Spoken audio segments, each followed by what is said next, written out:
afternoon, everybody. I'm Melinda Morfin. Thanks for being here today. We have a great group of people that are going to talk about the city bond measures with us. I'm going to let Shannon Anderson here discuss and introduce everybody. If you need anything to eat, feel free to grab it. We've got some beverages in the refrigerator in the back, and we'll have a session where we can ask some questions. But otherwise, without further ado, we'll go ahead and let Shannon start. Oh, sorry, I'm jumping ahead. We've got our great sponsors, Aaron and Austin from Pioneer Title today. The food has on them, so give them a great thank you, please. And I'll just put in a little note. Plaza Way team over at Pioneer has been my go-to for about almost 20 years now. I love working with them. So if you haven't had the opportunity to work with them, they are fantastic. Communication is excellent. I don't have to worry and stress about things when I go to them to work and open up escrow and get things done efficiently. They are on it. So a little tout for them, but otherwise you mix them up and get your spiel. And again, thanks for lunch. Well, we don't want to take up too much of the time. You get to the meat of today, but my name is Aaron Barker. And I'm Austin Malden.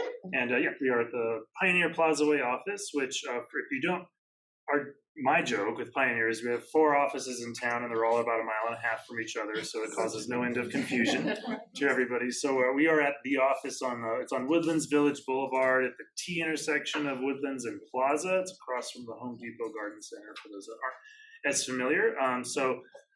Myself and Tessa Lemke are the escrow officers in that office, kind of running the day-to-day. Janelle Miller is the branch manager and what is down in Pima County, but she's still overseeing the office.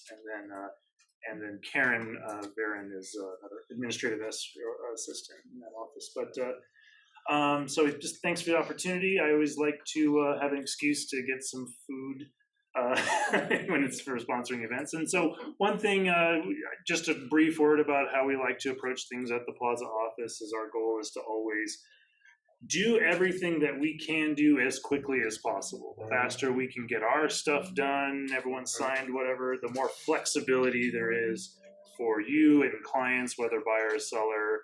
Our goal is that even if escrow moves up multiple weeks, hey, is that possible? Yep, everything's already done. And that's what we like to try to achieve. So that's the way we try to approach things. And Yeah, agreed. I know you kind of did it still for us on there. So agree. That's our goal, is to get everything done efficiently and quickly from start to finish and with a smile on our face. And we do also offer additional services, like if you guys need listing kits, farm kits.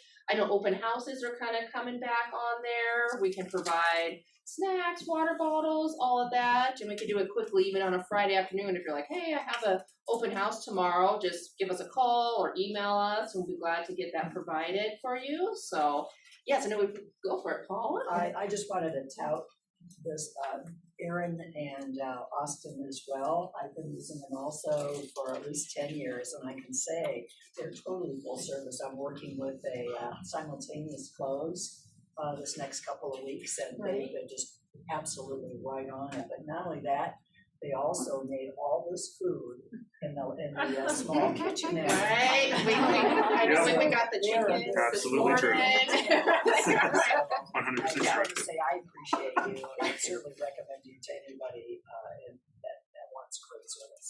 Perfect. We enjoy sharing. Yeah, we're in the same building as Breast Alliance. We're sharing the building with you. So, yeah, whatever you may need, we'll be glad to, and if you guys would like to hear more about our office one-on-one, we'll be glad to, meet for coffee or whatever works for you guys. Just feel free to reach out to us. But anyway, that's all we want to say. Thank you for the opportunity. We'll step aside and I'll get to you. Yeah, and thanks for you guys being here. I know some good information on that. Thank you. Yeah, thank you. Please have as much as you like, guys. Thank you so much. Well, good afternoon. My name is Shannon Anderson. Thank you for the invitation for us to come talk about Propositions 441 and 442 with you today. We've got a great team.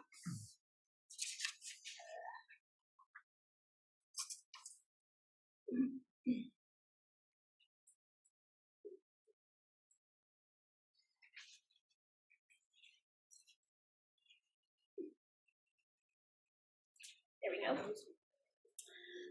So just to tell you a little bit why we're here today, we've got a bond measure selection process that we'll talk a little bit about to give you background. Rick Tatter is here. He's going to share with you general obligation bonds, how they work. For Proposition 441, we've got Deputy Chief Mark Wilson here with us. We also have for flooding both Lisa Deem and Ed Shank, and then for wastewater infrastructure, Jim Buchel. So those are your team that you'll see on Proposition 441, and then on 442, the rental and homeownership opportunities, we have both Sarah Dar and Justina Costa with us today as well. So that's your team from the city that will be presenting on the bonds. Again, thank you for having us. Wanted to talk a little bit about how were the two bond measures selected. This actually started in April of 2021. That's where we began our journey with council agreeing upon the ballot measures. And they referred those to a citizen bond committee, which was made up of 17 individuals who worked hard to learn about those and make a recommendation. In November of 2021 through May of 2022, the Citizen Bond Committee worked hard.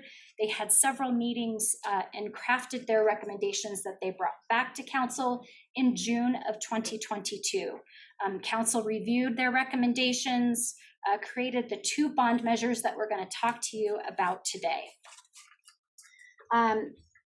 So specifically, the two bond measures that were adopted was the infrastructure bond, and that included the wildfire suppression, stormwater flood mitigation, as well as wastewater treatment. Then for the housing bond measure, there's two components, one rental, and then again, homeownership opportunities for our Flagstaff residents. So I'm going to turn it over to Mr. Rick Tatter, and he's going to talk to you next about general obligation bonds. Thanks, Rick.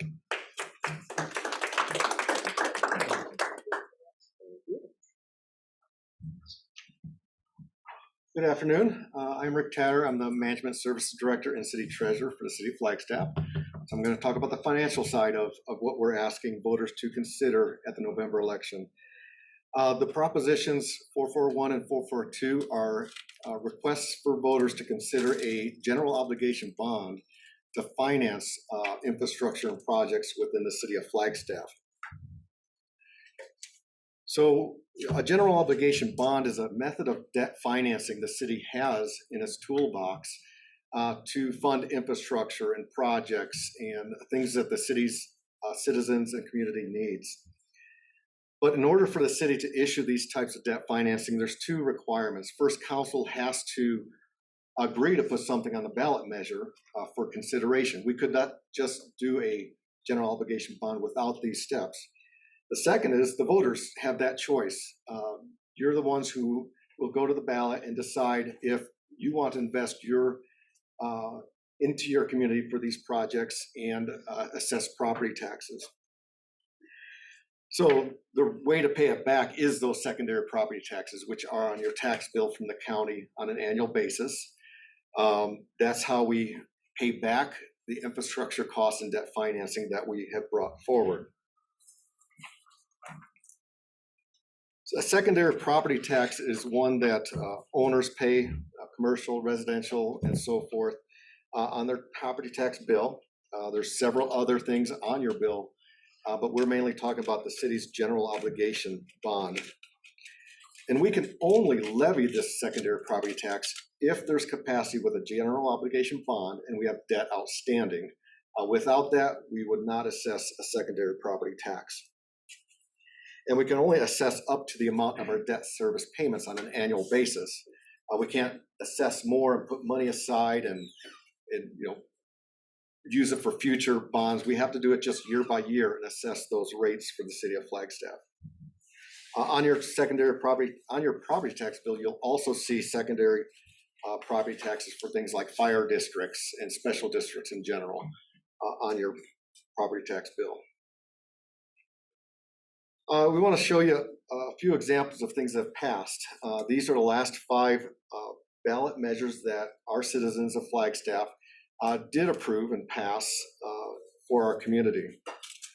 November 2010 is when we had a public safety system we wanted to replace and upgrade to current standards.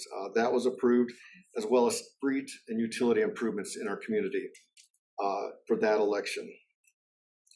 In 2012, there was a couple measures passed at that time. One was our Forest Health and Restoration Projects, also known as FWPP, for $10 million. To note on that, that $10 million went a long way as far as leveraging other funds with federal and state funding.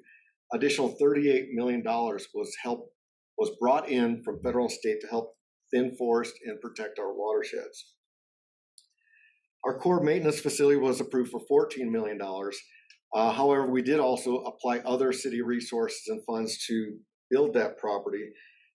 Additional $15 million in other resources were put toward that project in that facility out in West Flagstaff. And most recently is the 2016, where voters approved the courthouse. A very successful project. You'll see downtown a beautiful court we have now. 12 million what GO bond funded, and we paid in another $7 million in other resources to help complete that project. So while we're asking for GO bonds, it's not always all the cost that we put into getting infrastructure done. We do have other resources that we do help be successful. Now I want to talk about state limitations. The state does limit what cities can do as far as assessing a property tax and issuing general obligation bonds. There's two levels. One's a 20% level, and this is really the more general level of city infrastructure needs. Your water, your open space, sewer, everything listed here on this slide. And with that capacity, the city actually has about $210 million in capacity to issue new debt and stay within state statutes. Then they put in a 6% limitation. This is really anything that doesn't fit within that first category. And that 6% limitation provides another $73 million in capacity for a total of about $280 million of capacity at a state level. We're not looking for anything near that, but that's where our capacities lie. What the city looks at is our policy levels and what we want to have outstanding and rates potentially for our general obligation bonds. With the past elections over time, we've always met the ballot measures and the requirements that we said to voters. We'll maintain a tax rate at this or under while we have these projects in place. And so currently, with the last election, we had a promise to stay under the 8.366 rate. And that's per 100 of net assessed valuations in our community. So we've been maintaining that promise to stay under since the last election that was approved in 2016. Because we've been paying off debt very well, we're trying to get it paid off quickly, save interest, and how we structure finance debt. We actually have been able to bring down that tax rate down to 0.8000. Because we can only have so much outstanding in debt and we're paying it down promptly, we were able to reduce that rate in our community. And with that, council gave us the direction to stay there. Don't go up above and go back to this 8.366, but let's maintain that 0.8 rate. So we developed projects and considerations that will maintain or expected to maintain under that 0.8 rate. This capacity at the 0.8 rate gives us about $100 million in capacity. This election, we're looking at $77 million. So we're not going to the cap of what our capacity is. And I feel we can definitely meet the requirement of the 0.8 rate. This slide and the next slide is trying to demonstrate an impact to a homeowner or a commercial businesses. This is required for us to develop and provide within our publicity pamphlet, and we're sharing this here today with you. This first example is an estimate of a homeowner occupied property, residential property, assessed at a value of $250,000. It's an estimated that on an average each year, it'll be about $140 a year for that property tax payer. And then over the life of 20 years, with that average of $140, it's about $2,800 that the homeowner is going to invest in our community for these ballot measures should they be approved.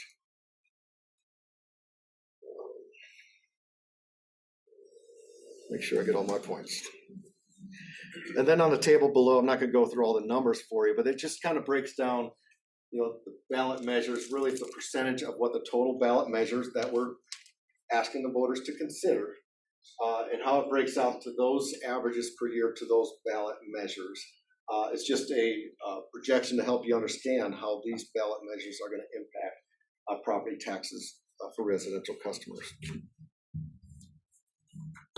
The next slide, we do the same kind of process to determine what is the cost of $1 million commercial property. There's so many different variance levels of commercial properties. We understand that, but for state statutes, we really want to talk about what we have to divulge, but you can kind of get down to the figure based on different values of properties, commercial properties, to similar numbers. You fixed the slide.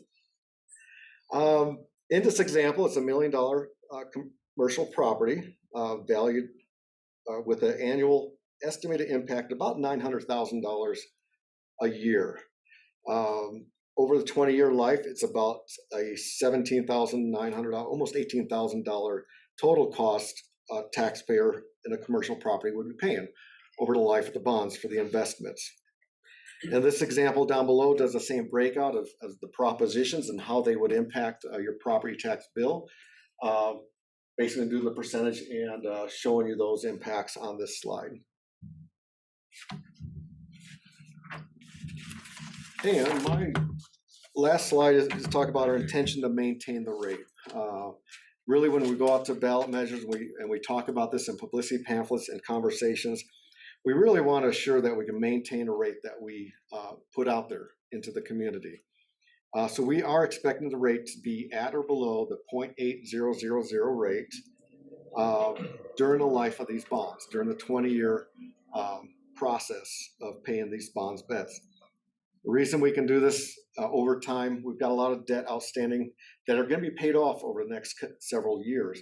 So we just layer in and maintain a rate where we can pay back new bonds as we pay off old and existing bonds in our system. And like I said before, since 2004, we've met this promise with our elections and what we put in our pamphlets to maintain rates at or below. And I believe we got a very solid plan that will stay there for the community in the coming years, should these get approved by the citizens of Flagstaff and voters. And that is general obligation bonds. Maybe a little quick, a little fast, but questions? I have a question. So this is a 20-year bond, correct? Both of these propositions are 20 years, correct? The planning process is for them to be a 20-year bond that we will issue. I will tell you that's kind of the longer term that we do for issuing bonds. But if financial conditions are favorable, we may issue bonds for a little shorter debt and save interest. But the scenario is the 20-year. Does that help answer that? Sense. So as a homeowner in Flagstaff, if you had a home that was valued at $250,000, those are just two propositions that if they're passed, that would be added to our tax bill. Do you have a list of those tax bills that are currently in effect as far as what a taxpayer typically will pay? I don't have it available now, but I can get you a sample of a county tax bill. That'd be awesome. Those are all done by the state treasurer or assessor. And they do list all the districts that a Flagstaff community would pay. I can get an example for this team and mail it to you guys. That'd be awesome. Isn't it, I think For it's sure. on the county website, isn't it? Probably there too. Yeah, if you go to the tax, you can do the taxes, it'll actually break it down for you. So, Yeah, if you could sort it by Flagstaff district, because outside our community, there are other taxing districts in the county. So it's just filtering in on that. For sure. As far as the line for the city's secondary property tax, it won't be a separate line on your tax bill. It'll be the same line at the same rate as we've been publishing before, if that makes sense. We don't itemize every ballot measure on a tax bill. Thank you. Yes. How does our bond interest and debt compare to other cities in Arizona? I think we're in a great position as a city of Flagstaff. We've been very favorable in our debt and what we issue. We rank very high with our rating agencies of Standard & Poor's and Moody's and Fitch. We're really at the top quartile of municipalities in how we rate. And with that, it gives valuable interest rates when you're actually going out for the financing. So I think we've been very successful and will continue to be. 4.75 is really just the starting point of somewhere to place, and I do expect to be lower, which may shorten the term of debt. All right, any other questions? How's been the feedback so far, the response from the public? Are you getting any feedback yet? Oh, I think that's a bigger picture with the whole okay. bond stuff. Just didn't know I about think that. right now they're Sure still what it's learning. Yeah, still still learning. Yeah, definitely. We just started our presentations this week. There's a bond website where folks will tell you more about it. So I think folks are just starting to learn what are the two propositions and how are they going to help our community. Certainly. Yeah. Rick, that the property tax rate will be maintained if the bonds pass. If the bonds don't pass, will there be a reduction in property tax rate, or does it still maintain and just get assigned a different debts? The goal would be to issue and pay off debt faster, probably save a lot of interest and maintain that 0.8 rate. With 1 or 2 passing, we really want to maximize our ability to pay back the debt. So over the next couple of years, it may be, and then there may be new ballot measures that come forward in a couple of years or so forth, but that's the intention.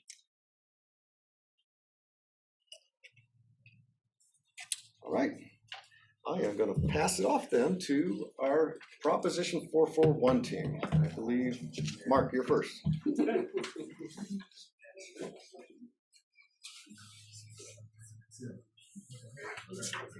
Thanks, Rick. Mark Wilson, Deputy Chief of Flagstaff Fire Department, longtime Flagstaff resident, and I'm just surpassed 30 years with the fire department. So very familiar with our town, the impacts and fire behavior. And so I want to talk today a little bit about 441 and the infrastructure associated with the needs of the city, including wildfire. I'm going to specifically talk on mine, and then we'll break it out into different areas as we go through this. So the total cost for the infrastructure 441 is $57,285,000. And I'm going to move, once we have that total number, and just speak on the fire department's portion, and each one of our team members will come through. So really the important thing to recognize is with climate change, doesn't matter where you sit on either side of that discussion, what we do know is wildfires are increasing. The intensity level of wildfires are also getting larger, they're faster, and they're creating higher devastation across our community, impacting our neighborhoods, impacting examples like recently, we have the museum fire that we're all familiar with here in your location. Sandbags represent the threat associated with it out front. We have the pipeline fire. We have the tunnel fire. Those are just 3 short examples in the last 3 years of the impacts and the speed of which these fires are growing. These are fires that are burning predominantly in times that we have not seen fire growth to this level. So we're seeing drought conditions increase the potential for dynamic fire behavior that has an impact on our community. So one of the things that we're identifying is with all of these changes that are coming through, we currently respond, anything we being the Flagstaff Fire Department, respond anywhere within 10 miles of the city of Flagstaff. If it poses a threat to our community, we respond to the wildfire potential threat. We collaborate very closely with the Forest Service, so we work jointly and we respond with mutual resources along with our automatic aid partners from the districts to try to minimize the impacts of that fire. Response is key to the outcome of being able to keep it small, and we do that through a lot of different mitigation efforts, but for this one specifically on the bond initiative that we're discussing the potential of, it's about apparatus. So we're going to look at a couple of pieces of apparatus that were identified through a process, through the Bond Citizens Committee and also through our administrative process. These rose to the top as immediate needs. So we have a very comprehensive apparatus replacement process through the city, but these 4 pieces of apparatus were unable to be captured. So that's why you're seeing it on your bond initiative as a request to consider the purchase of 2 of the wildfire engines on top. When we talk about this unit specifically, it's called the Type 3. Most of you have probably seen them either personally or you've seen them out and about or you've seen them on news footage, whatever it is. These apparatus are 4-wheel drive capable. they take our crew and all of our equipment and they get us into remote areas that have roads, don't have roads, and it allows us to get water and boots on the ground to those fires in an area that possibly we couldn't get with our larger street units that you all know as engines that drive around town. So we're looking at replacing 2 of these. Another function of that is we use those equipment if we have large snow. So large snow impacts, if we have difficulty getting to residents during fire assignments, EMS assignments, we can also utilize this along with wildfire response. So the first one that we're looking at is replacing 2 of these Type 3 wildfire engines. The next 2 are what we call water tenders.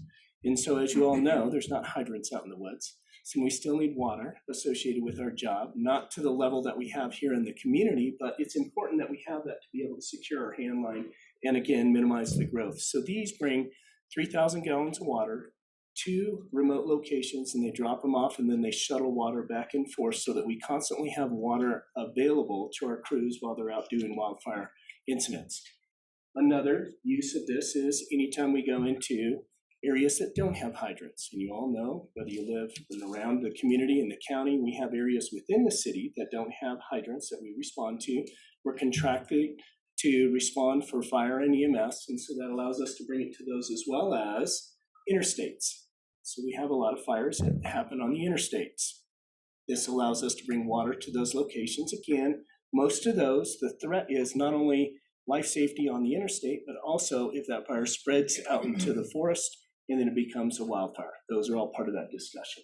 So the total cost for 2 of each that we're requesting to be considered in the bond is for 2 Type 3s and 2 water tenders. And it's going to be $2.185 million is the projected cost. That's with equipment and the estimated tax associated with it.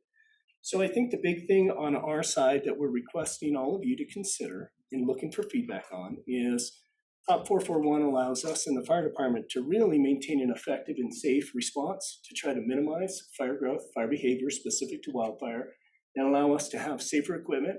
Right now, these engines that you're looking at that are on these pictures are the actual units. They might look clean because we take pride in that, but they're 21 and 22 years old. Most apparatus are replaced 15 to 20 years apart.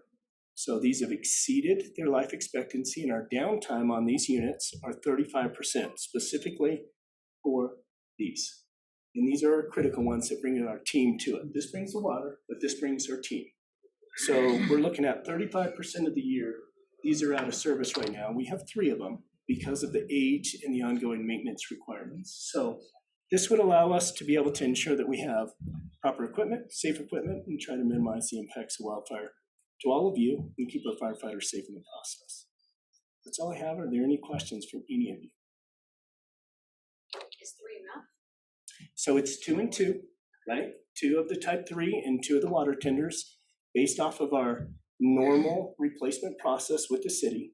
These have been identified as the ones that are critical for us to replace right now. That's why we're asking for these specifically. So you have a total of 3 of each. Just so that I'm clear. Sorry. And maybe, no, it's okay. You're I want to make replacing sure that 2. we're communicating. We have 3 of these, and I think that's your question, that are in operation right now. We're replacing 2 of them if the bond request goes through successfully. We only have 2 of these. We're replacing both of them if the bond goes through. And let me just assure you, one thing that I should note. If the bond is not successful, we will still continue to do our job. Make no mistake about that. We will do our job, and we'll make sure that we do the best that we can with the equipment that we have. How many do you typically use on a fire? So every station has a piece of wildfire apparatus assigned to it. So we have 6 stations in the city. So there are 6 different pieces of wildfire apparatus that are assigned. Every station, if it exceeds 5 acres, every station responds. So every piece of apparatus will be on that incident, along with our automatic aid partners coming in and backfilling in the Forest Service. So when we work together, we respond in together, and then whoever the battalion is, whether it's a Flagstaff Fire or a Forest Service, they take over that incident. And then depending on whose property has jurisdiction, forest or state or city, that's who maintains command of that incident. I think I'm just looking at a need basis. I'm just curious. My husband's also a forest wildfire firefighter. So the question is, given that we are seeing fire season start earlier and being much more catastrophic, I'm just curious that just for my own question. Is 3 enough of the crew, the engines, Yeah. and 2 enough for the water tenders? Is that enough to, or should we be, in the future looking at? Because I'm in favor of it, but should we expand this? I guess, given the situation that we're going to be continuing to have. So I think part of our process, whenever we look at expansion, whether it be another station, equipment, apparatus, there's a model that we utilize and go through. Right now, we feel, given the current circumstances, the equipment we have, the stations we have are adequate now. Like anything, as growth continues in the community, then we'll readdress what the needs are associated with that increased growth. And so currently, just to be very clear, we also have 3 other type 6 units that are smaller that you're probably familiar with if your husband's in the Forest Service that we also have, plus that other type 3. So we do have an adequate supply right now to be able to team in with our partners. We couldn't do it alone.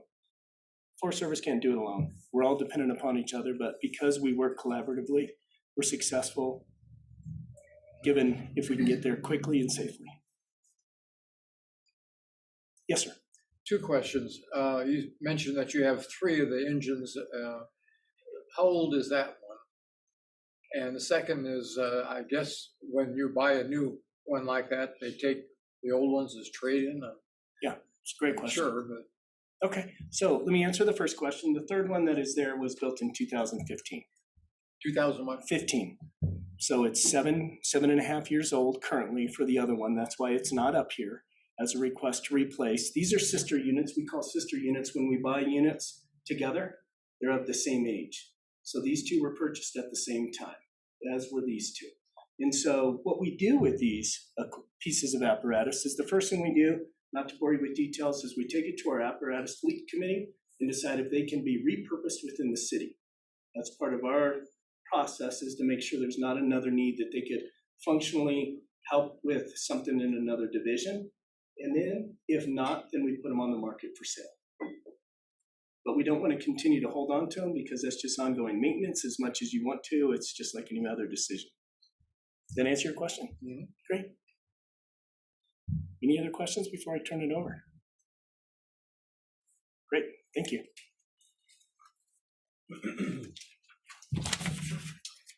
Chief Wilson. You bet. Good afternoon. My name is Ed Schenk. I am the Stormwater Manager here at the City of Flagstaff. So I'm going to go over a handful of slides for our portion of 441, which is the flood concerns.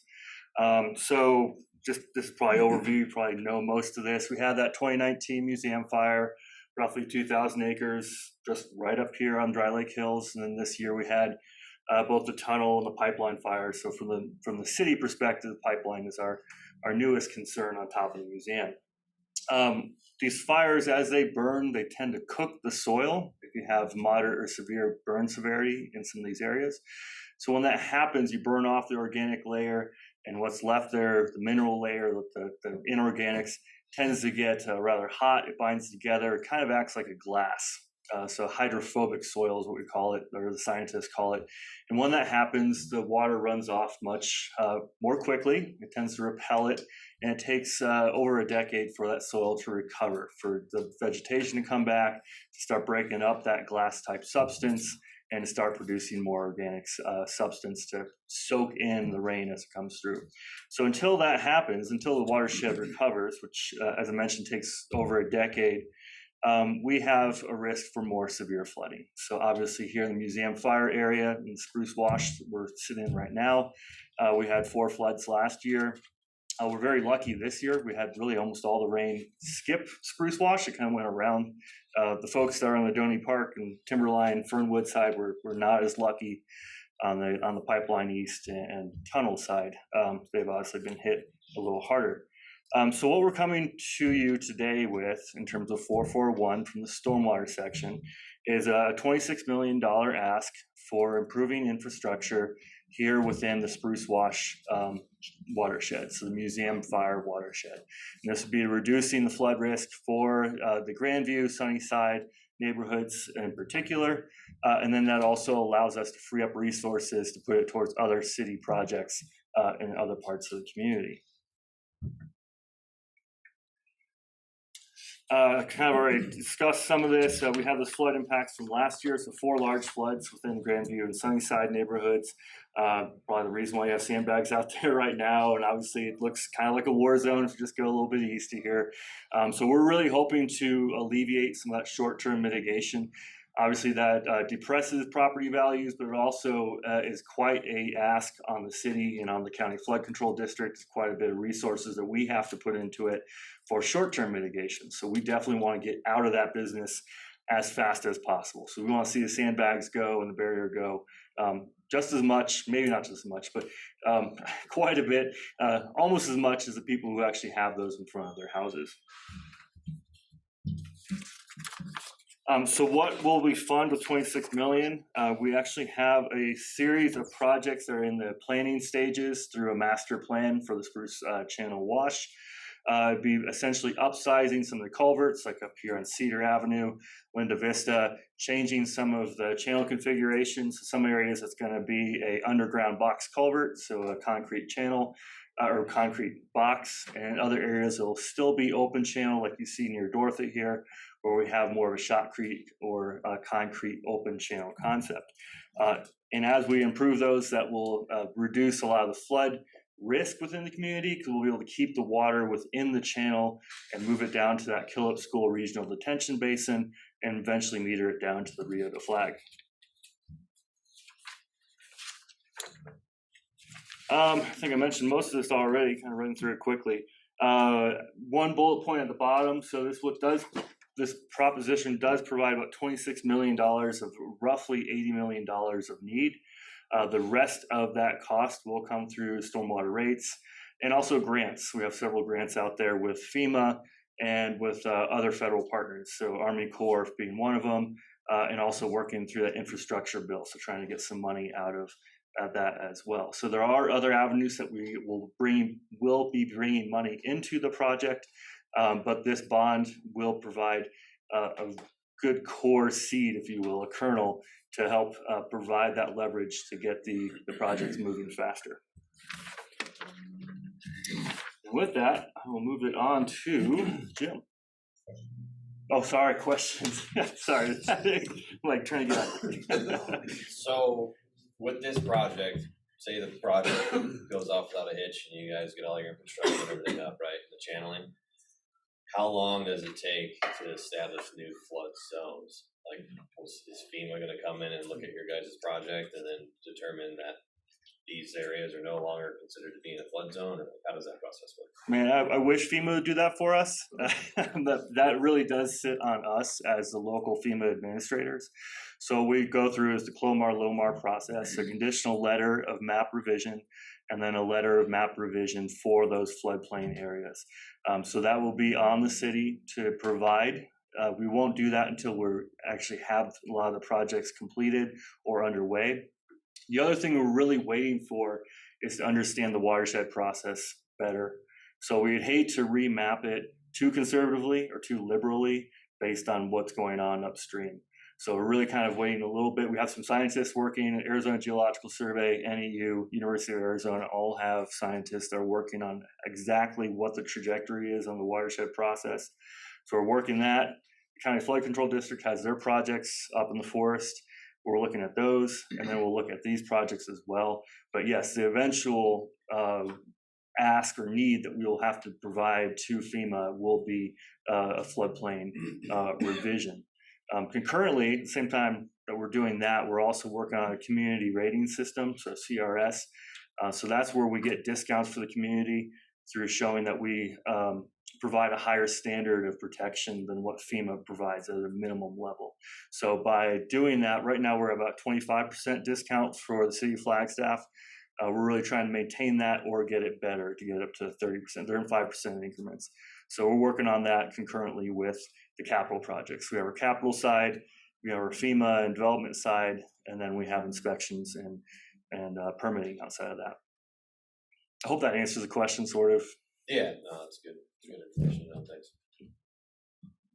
Is there any risk for the federal or state funding if this bond or either bonds pass? And it's maybe more of a question for Rick, I'm not sure.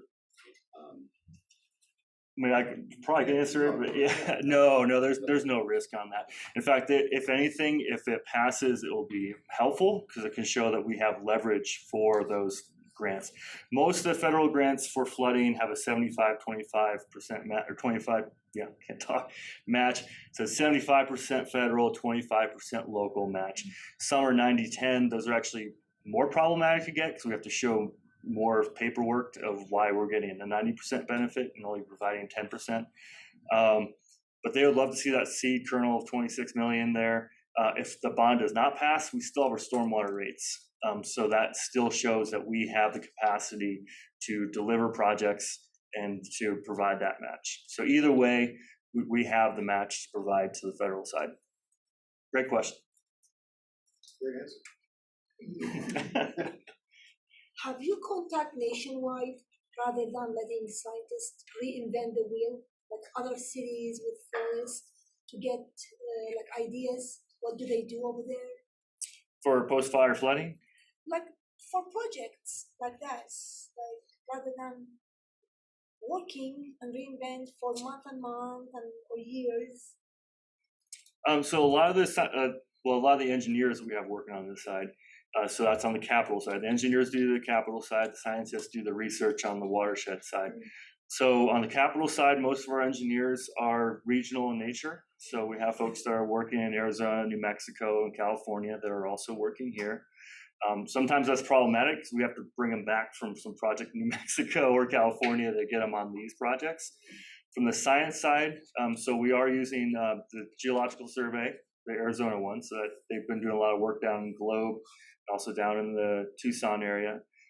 U of A, then NAU also have been doing a lot more regional studies. There are some more folks that are on a nationwide level. So the Forest Service has the Rocky Mountain Research Center and actually have a local office here on that. Most of their fire science folks come out of Denver and Boulder. And they were here in 2019 during the museum fire. So they helped provide the start for some of those projects. And then USGS, which we also have a local office here up on Gemini. They've also done some of the work, but mostly they're working on kind of more academic side, not so much the applied. So we're using the best applied scientists that we have in the area. All right, I'll give it to Jim.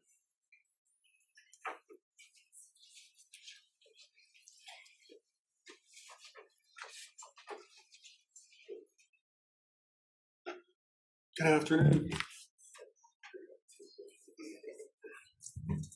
So I am Jim Uckel. I am the Water Reclamation Manager. I've been doing wastewater treatment for about 38 years, and I've been here in Flagstaff for about 7. So I'm here to talk to you about wastewater treatment and what we need to do. So we need to meet our current and future demands, replace, upgrade water reclamation infrastructure, increase energy efficiency, and some of you are going to go on the tour here in about 45 minutes. And the total cost of what we're looking for is $29,100,000. So what we're going to do is we're going to go through the projects. But over the last 30 years, the population in Flagstaff has about doubled, even though the flows have stayed the same. Through water conservation, we've kept the flows down. So usually treatment plants are based on hydraulic capacity, and really we should be based on solids capacity because we're near the end of our solids capacity for these two facilities.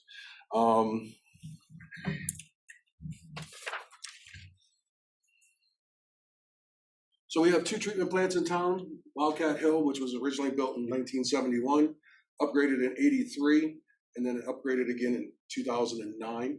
And then there's the Rio de Flag. Rio de Flag was built in 1993. And Wildcat is what we call an end-of-the-line facility. So it has biosolids capacity, and you can see at Rio de Flag, we do not have biosolids capacity. So Wildcat gets all the flow. Anything that Rio can't take, it all goes out to Wildcat. So, and as you can see, Wildcat is out by the mall. Rio's over by Sam's. And then the solids that we treat at Rio go through the collection system out to Wildcat Hill.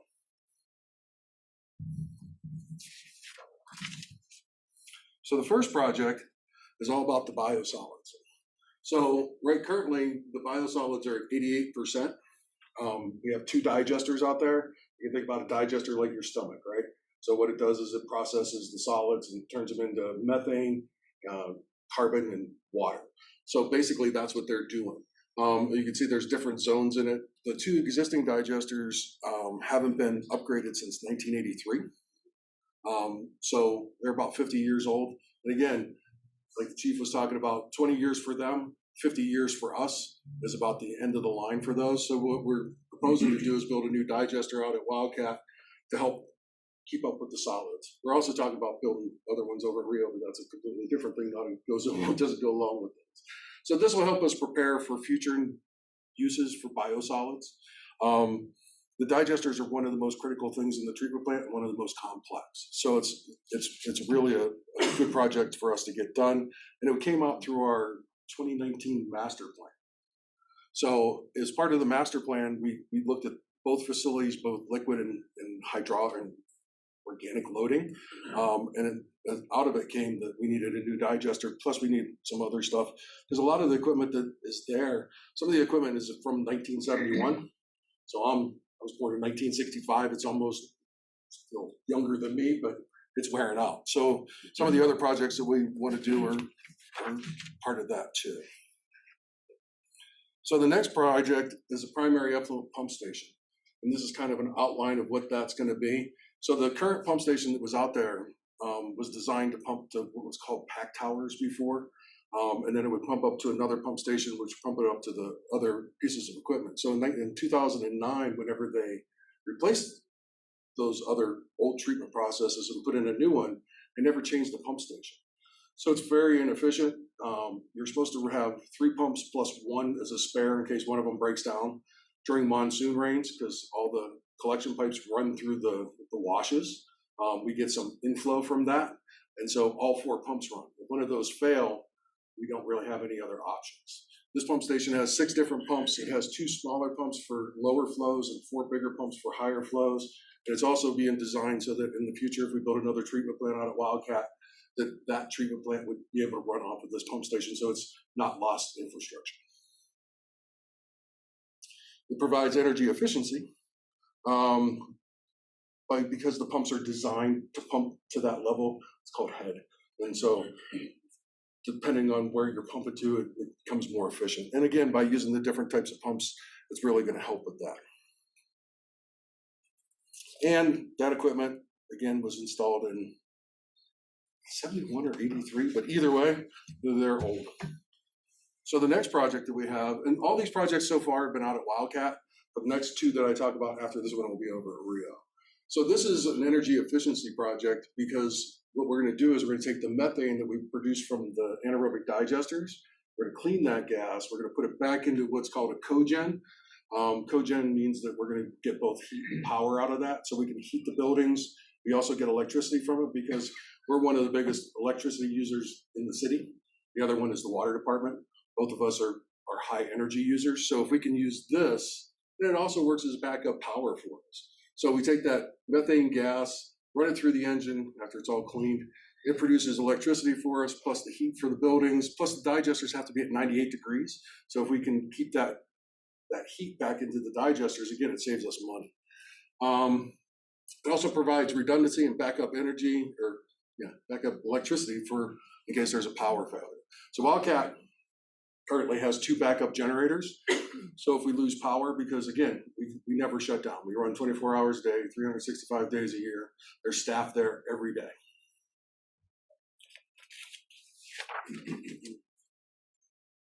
So the next project is over at Rio de Flag, and it's over by Sam's. It currently does not have backup generators. And whenever it was first built, it was built as a relief plant for Wildcat, just to take off some of the flow. And it was designed to be shut down. It can no longer be shut down. So the reason that we want to put the backup generators in is so that if it loses power, that we can still run all the equipment. Because if you've ever been down to the bottom of the Rio de Flag, there's a little pump station down there. That's how the water gets up to the top of the hill. So if it loses power, then everything goes out to Wildcat, which caused Wildcat a whole bunch of problems. It keeps power running during power disruptions. And again, everything that we do is done aerobically, so in the presence of oxygen. So we have giant blowers. We're going to talk about those next. They pump air and then our microorganisms are actually what break down the solids, right? So we don't use chemicals except for at the very end and only at Wildcat.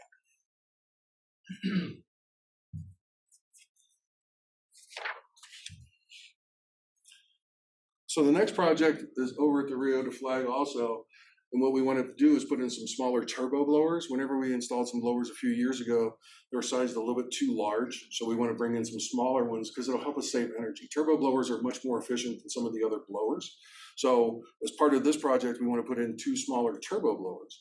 And what they'll do is they'll keep the oxygen at a right level, just like you. Our bugs need to have the right oxygen level whenever they're there. And currently there's too much oxygen for them. So we're actually blowing off some of the air so that we're not putting too much in with the bugs because it really hurts the process. And really that's all they do is just pump air into the aeration basins. And as we go out on the tour, I can give you a lot more details.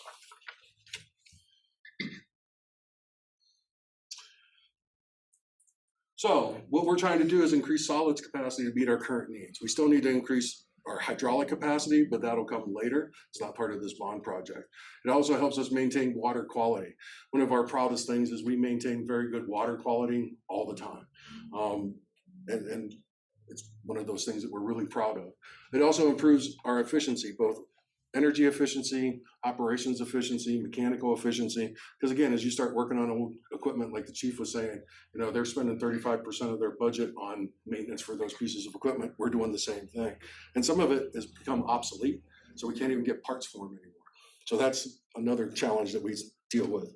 It supports regulatory compliance and environmental responsibility, provides backup sources of power for both facilities, and one of them, we're not even, well, we'll probably burn a little natural gas with it, but it'll mostly run off of methane. And then it poises the utility towards advanced treatment processes in the future. So again, that's another thing that we're working on.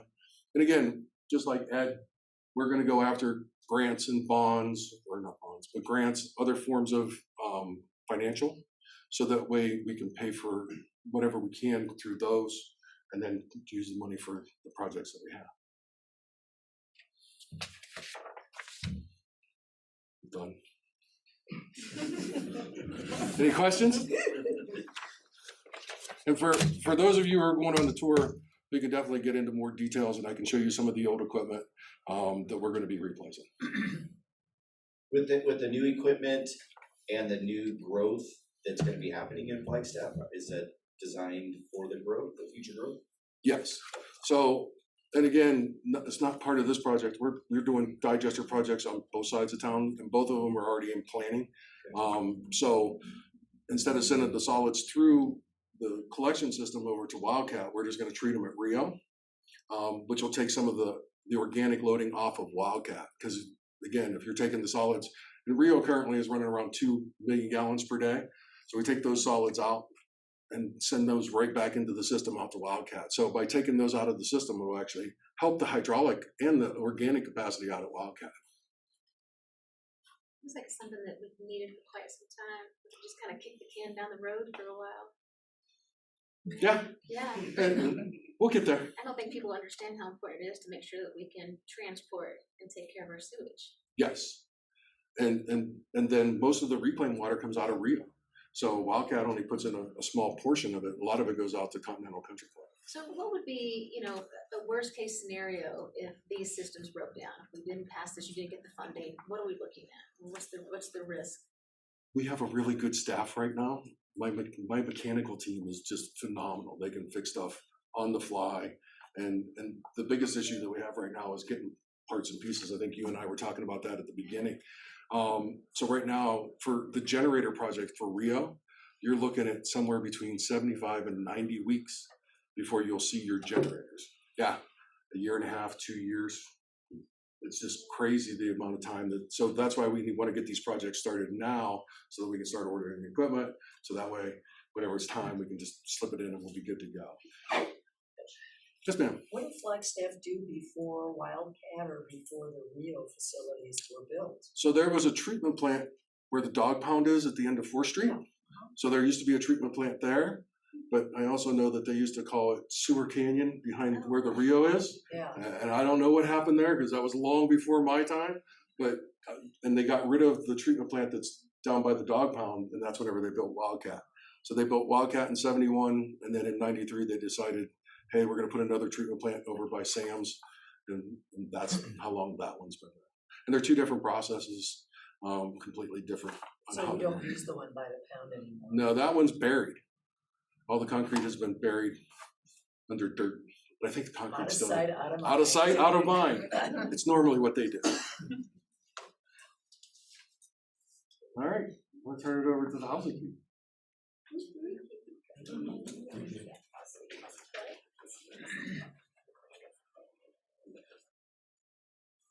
Hello, my name is Sarah Dar, and I'm housing director for the city.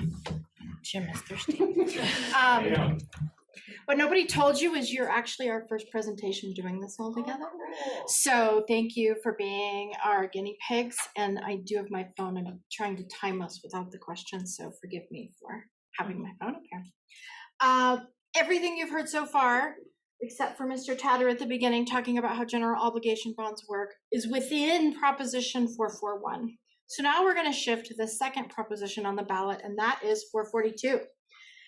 It's titled Rental and Homeownership Opportunities, and you can read, Creating Rental and Homeownership Opportunities for the Residents of Flagstaff. You'll see those words occurring over and over within the document, and that's because it's really for our residents within our community or in our surrounding communities, not for folks just really hoping to move here because it's a cool place to live. A little bit of what I have to share is going to feel like preaching to the choir because you are in the field that you're in.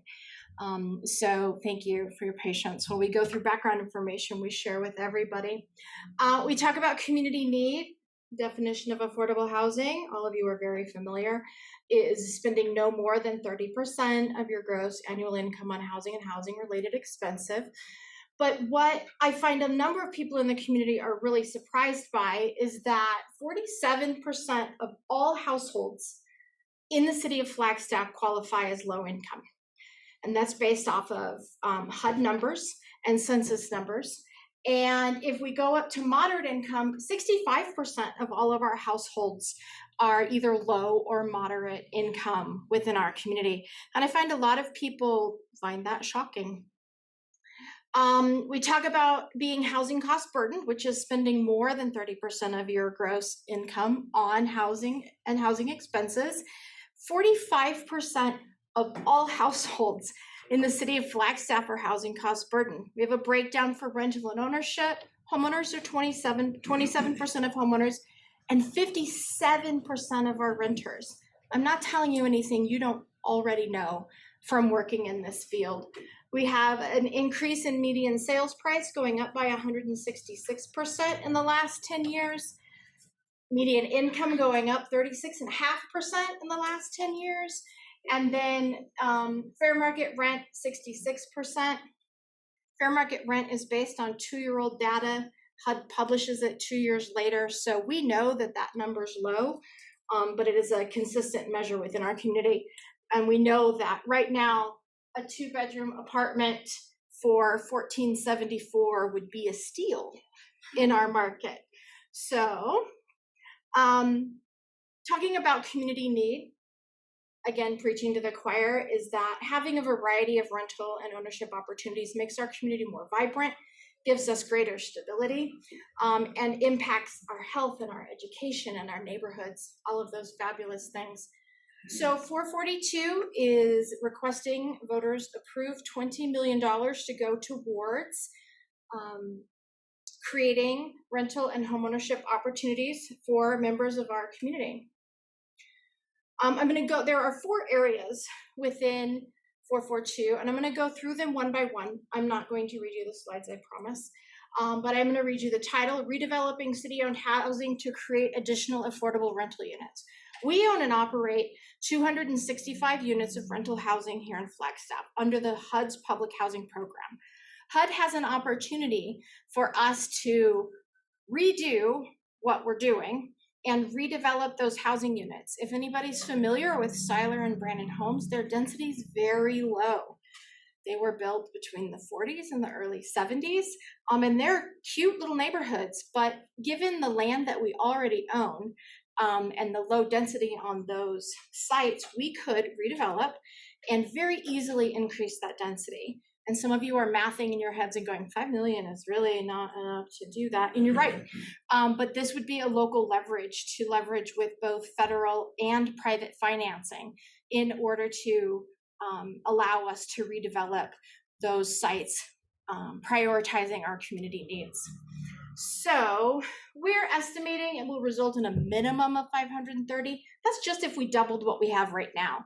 That'd be simply put a second story on everything we have right now. So we're confident in that number, and I expect to be able to far exceed it once things are underway.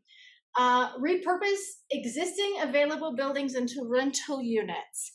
The original wording surrounding this one that our Housing Commission and our Citizens Bond Advisory Committee considered was adaptive reuse.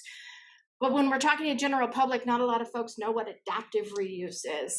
But we do have vacant's a key term here, available is a key term here, spaces within our community. The original concept for this came out of the writing of the 10-year plan. The 10-year housing plan was approved by council in February, talking about what about all the vacant spaces underneath our mixed use multifamily in the community. That was one of the background concepts surrounding the discussion creating this item. And so this would allow us to partner with developers, private developers, including nonprofits, in order to assist them in redeveloping vacant space in our community into rental units. I'm emphasizing available and I'm emphasizing vacant because we're not talking about eminent domain. We're not talking about the city using this money and coming in and taking over units and creating rental opportunities in the community. We're talking about utilizing things that are already in the community that are available and or vacant. And again, we're not doing it by ourselves because you're looking at that going, great, you 3 million. No, it would be vastly leveraged through our private partners. Incentivizing the private sector to incorporate affordable rental housing into new developments. Many of you in the room are familiar with the Low-Income Housing Tax Credit Program, which is the largest affordable rental housing program in the nation, started during the Reagan administration and has been consistently successful since then.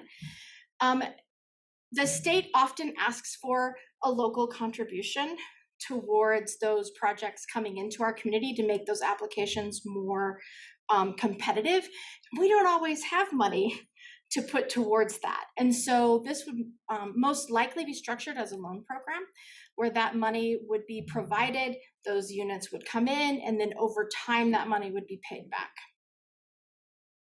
We're estimating easily 400 to 500 new units being brought in with this funding being leveraged.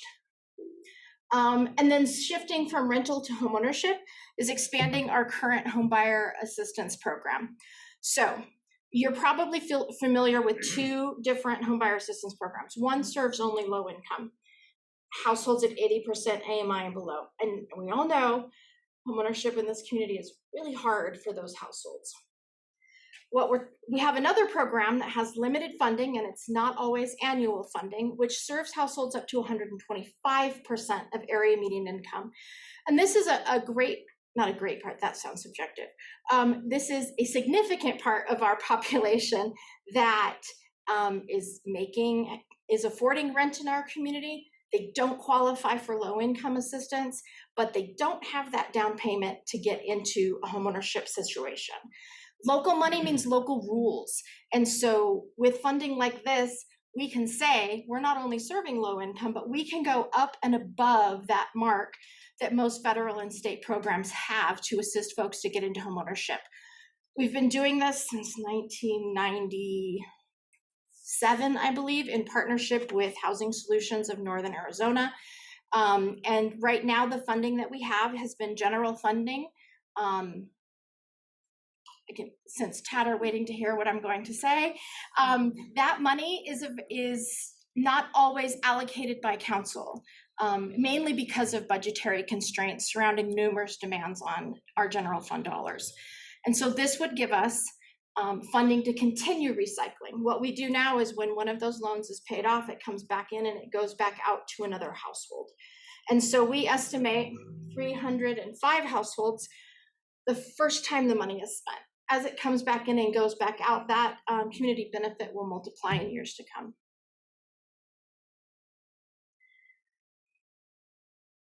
Acquire additional rental and homeownership opportunities will support our residents who want to stay here.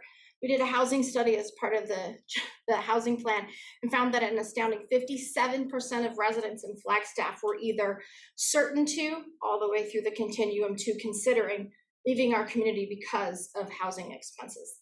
Imagine what our community would look like if that many people left. And then I already covered this piece, is local funding has the ability to assist households not eligible for our traditional housing programs. That's one of those benefits of local money.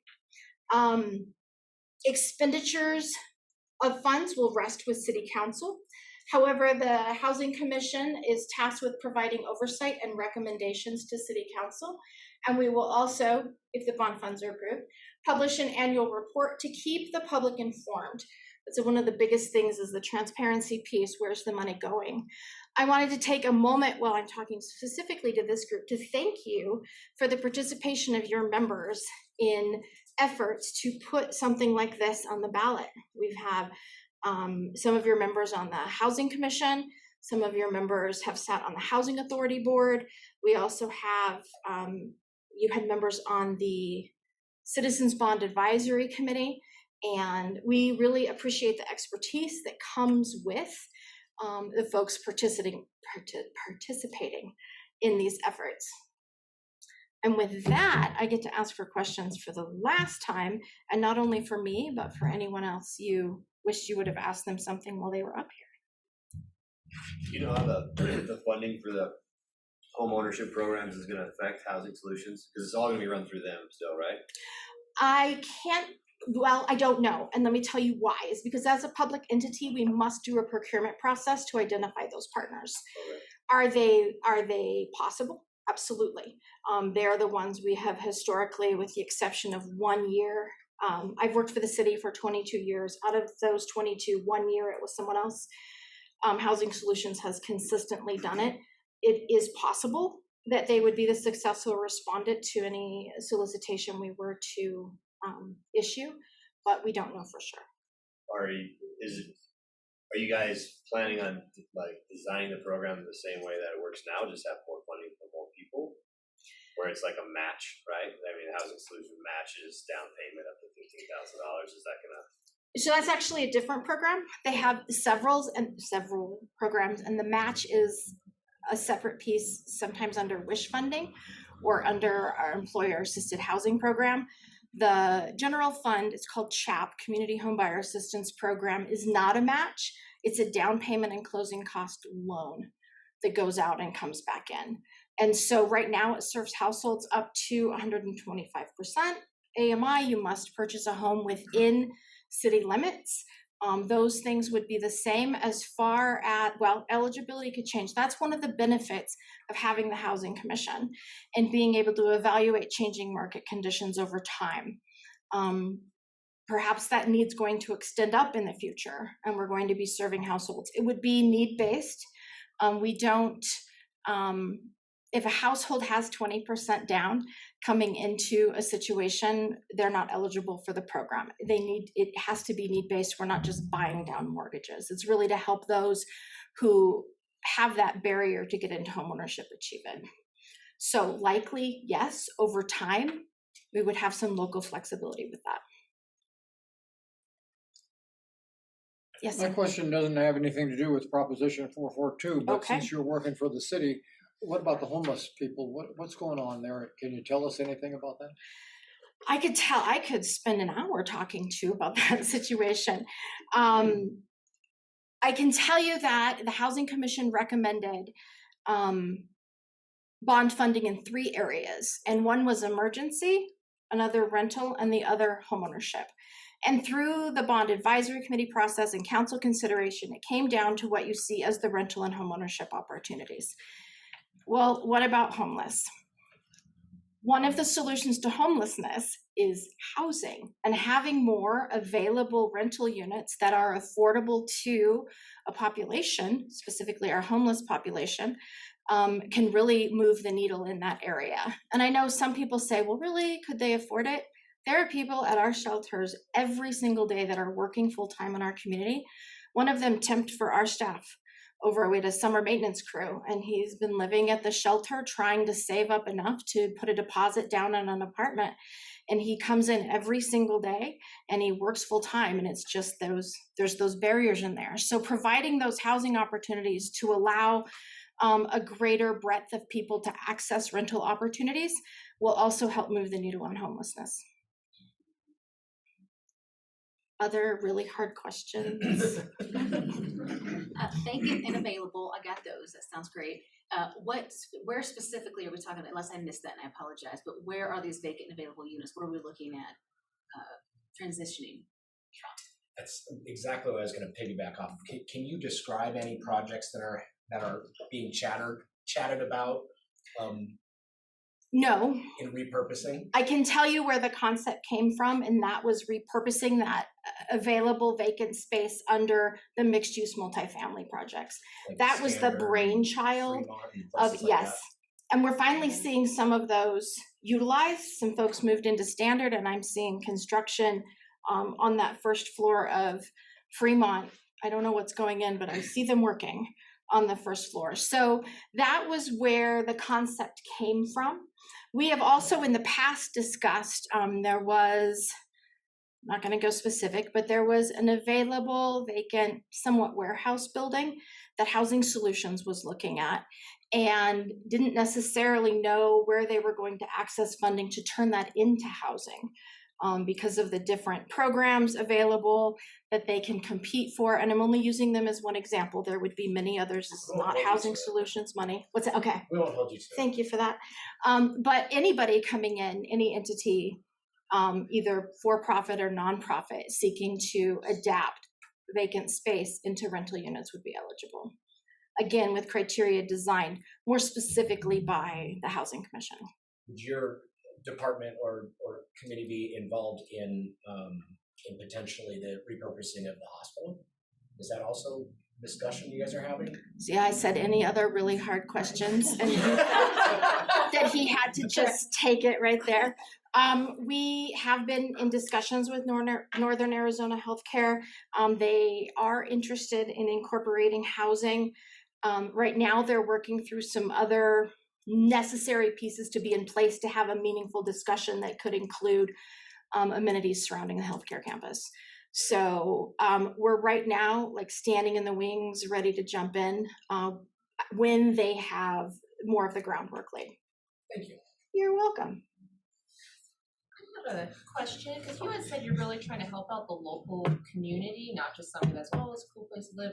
What criteria do you define as someone who's truly local and living and wants to be in the community? Our current programs, for example, the CHAP program that I was speaking of, it is a first-time Flagstaff homebuyer resource, meaning you owned a house in Kansas and you moved here. And so you don't qualify as that first-time homebuyer because you've owned a home in the last 3 years, but you're a first-time homebuyer in our community. So we look at current place of residence and or employment. And so trying to help businesses with that recruitment piece and then ongoing retention of folks moving in, which is why we talk about it as first-time Flagstaff homebuyer rather than just a first-time homebuyer. You're welcome. Can you go, 4 years ago, there was a bond initiative housing that did not pass. Obviously, it's up again. Can you kind of explain maybe a little bit of a difference in changes on this bond versus the one that was 4 years ago? I absolutely can. I promise you I did not plant this question with Mr. Davis. 4 years ago, you're right, we did have a bond measure on the ballot for consideration. It lost by 747 votes. That is the number of votes it lost by, which in looking at it, personally, I didn't take it as a, we're never doing this. It was a, we don't really like the details. And there were some less than ideal circumstances surrounding that effort. We were a late addition to the bond team. Folks had started working in the fall, and we got our direction from council in April. And so we had much less time to prepare. The criticisms we received were that we didn't have a plan, and while we have a number of housing planning documents, we did not have a plan. There were questions about, well, what is the oversight body that's going to oversee such bond funds? And the ballot language actually called for the creation of an oversight body that the membership looks a lot like our current housing continuum. We pulled some of those ideas from, I said continuum, housing commission. We pulled some of those ideas forward. So in the last 4 years, City Council has, 1, declared a housing emergency, 2, created a 13-member housing commission, which has been meeting since November 2019. We're just getting our feet under us when the pandemic hit, and so people adapted pretty well. It was fun. Thank you, Mr. Davis, for that one. And we have a 10-year housing plan that was created with a great amount of public participation. What we could have done is taken our existing plans, which we have, and just sucked all the things out of it we thought that were already there. Instead, we took a process to the public to say, here's what we have. What's here that shouldn't be? What's missing? How do we make this a meaningful plan moving forward? And then council adopted that plan in February of this year. One of the strategies in the plan, and an outgrowth of the community working groups that created the strategies for the plan, was to put a bond on the ballot to create a local funding source. And so this effort in and of itself is implementing a strategy contained in that 10-year plan. So differences: timing, there's more time to prepare. There's now a housing commission in place. There's a 10-year plan in place, and there's more details surrounding the proposed activities. Other questions? If the bonds pass, like what's the time frame for moving forward on things? Like when you guys start actually implementing some of these processes? I would like to say November 9th. However, we would have to do some background work and planning, prioritize. We are not a big staff, so we would have to figure out, working with the Housing Commission and with City Council, what is our priority to tackle first. I would then work with our finance department to figure out the sale of bonds. Whenever you're ready. Whenever I'm ready. That's what he says now. He's like, oh, whenever you want. And then I'm like, hey, he's like, well, we got to do these things. Well, within the first 6 months, you would see a framework. I'm very comfortable saying that. Issuing the bonds, receiving the funds, and getting those things moving could take a little bit longer. But designing the basic program dynamics beyond the concepts would be, and I say nearly immediate, but we do have the holidays right after November. So the first part of 2023, I would see the Housing Commission tackling more of those details.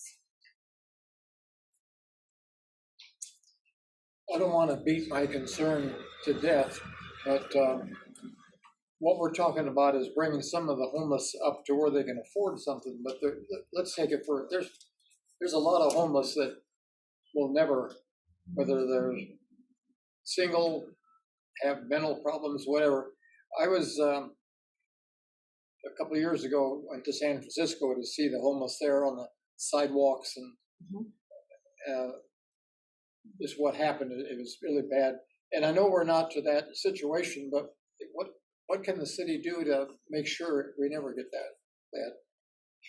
What can the city do to make sure we don't turn into San Francisco? It's a loaded question. Right? Deeper than Any other hard questions? I need to start asking for easy questions. I know we have a housing unit on the east side there that takes care of people. Is that going to be improved or added to? Housing, are you speaking of the shelter or of our public housing or Public housing. the public housing? So one of the pieces contained in this package is redevelopment of our public housing. That would bring in, we would have to leverage greatly with other resources. We have lots of programs in our community that provide housing assistance for those who would be otherwise homeless. Catholic Charities, we have Flagstaff Shelter Services working under a Housing First model, et cetera. We have a group called the Continuum of Care that meets in order to be able to prioritize resources. And then our front door program prioritizes beds and units to make sure that if it's somebody with a mental health issue, they're in a mental health bed versus just the first available bed. So we've been working in the direction of solving our homelessness issue for a number of years. Unfortunately, it keeps growing, and part of that is the disconnect between our incomes, the lack of mental health funding that we see also exacerbates that issue, and then the price of the housing stock continuing to go up. So it's almost a perfect storm. I would say we're doing everything we can afford to do at this moment in time. And working in partnership with our other agencies, working with our mental health agencies, et cetera, has been a critical piece of that. But it is an incredibly difficult issue to move the needle where the public can see it, because the folks that most often members of our community see as homeless are the ones who are panhandling or visibly inebriated. I will tell you that that is the minority of our homeless population in this community. Those are the visible ones, but the gentleman that came to work for us every day in the summertime, you would never know is a member of our community experiencing homelessness. And so it's a difficult thing to publicly move the needle on, because we don't say, hey, over here, we moved Joe into a unit and he's not homeless anymore. So we appreciate any and all support that goes towards that. Okay, any easy questions? I want to thank you so much for the time you allotted, not only to us, but to our Proposition 441 team, and to, I don't know what to call you guys, administration? It's the go guy. Finance. Go guy. Yeah, yeah. And we'll stick around for a little bit afterwards. I understand there's a tour coming up. You're back there? I have to go. You have to go. So Justina Costa is here with me if you have other housing specific questions or other city staff. And thank you so much for your time. The other thing is a QR code on everything in front of you, takes you to our website, which is being updated with new resources every week. So if you check that out and check out our website, there's a cute little video that talks about bonds. There's one coming for housing and one coming for water as well. Thank you so much.